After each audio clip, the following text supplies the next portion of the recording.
اسی طرح وہ عبداللہ ابن سبا یہودی فتنہ گر. آج اہل تشیع میں سے بعض حضرات کہتے ہیں کہ یہ عبداللہ ابن سبا یہ تو افسانوی شخصیت ہے، اس کی حقیقت کوئی تھی ہی نہیں، حالانکہ ان کی اپنی کتاب میں رجال کشی کے اندر اس کا ذکر موجود ہے. اور یہ بھی موجود ہے کہ حضرت علی رضی اللہ تعالیٰ عنہ نے اپنے عہد خلافت میں اسے زندہ جلوایا ہے. اس کی وجہ کیا تھی؟ یہ آیا مدینے کے اندر اسلام کا لبادہ اوڑھ کر اس نے چند عقیدوں کی اشاعت شروع کی. سب سے پہلے حضرت علی تو خدا ہیں، گاڈ انکارنیٹ، اوتار کا تصور، جیسے ہندوؤں میں ہے رام چندر جی خدا کا اوتار، اور عیسائیت میں بھی پہلے گاڈ انکارنیٹ کا تصور تھا کہ حضرت مسیح خدا کا اوتار ہے، انکارنیشن آف گاڈ.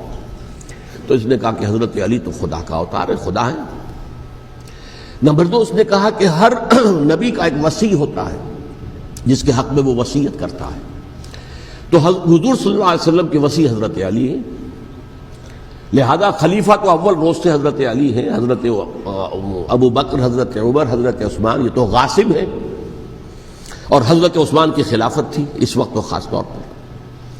پھر اس نے جو قبائلی عصبیت تھی اسے بھڑکایا. پرانی جو عصبیت چل رہی تھی قریش کے اندر، وہ 2 گھرانے ایک دوسرے کے مد مقابل تھے. دیکھیے ایک ہوتا ہے قبیلہ، ایک ہوتا ہے گھرانہ. ہمارے پنجاب میں ایک قبیلہ ہے وٹو قبیلہ، اس کے گھرانے بہت سے، مانے کے، لالے کے، سجے کے، شامت کے، یعنی کوئی لالا تھا ان میں سے بڑا، ان کے بیٹے ہو گئے لالے کے، ان کی اولاد، خاندان یہ کہلاتے ہیں. قبیلہ ایک، یہ وٹو قبیلہ. تو قبیلہ تھا قریش، اس میں گھرانے بہت تھے، بنو ہاشم، بنو امیہ، بنو تیم، بنو عدی، یہ بہت سے گھرانے تھے. تو چوٹی کے 2 گھرانے جو تھے وہ بنو ہاشم اور بنو امیہ، ان کے درمیان چپقلش تھی، مقابلہ، مسابقت. اور یہ مسابقت فی الخیر بھی ہوتی تھی. اگر انہوں نے غریبوں کو کھانے کھلائے ہیں تو ہم ان سے بڑھ کر کھلائیں گے، اگر وہ حاجیوں کی خدمت کرتے ہیں تو ہم ان سے بڑھ کر کریں گے.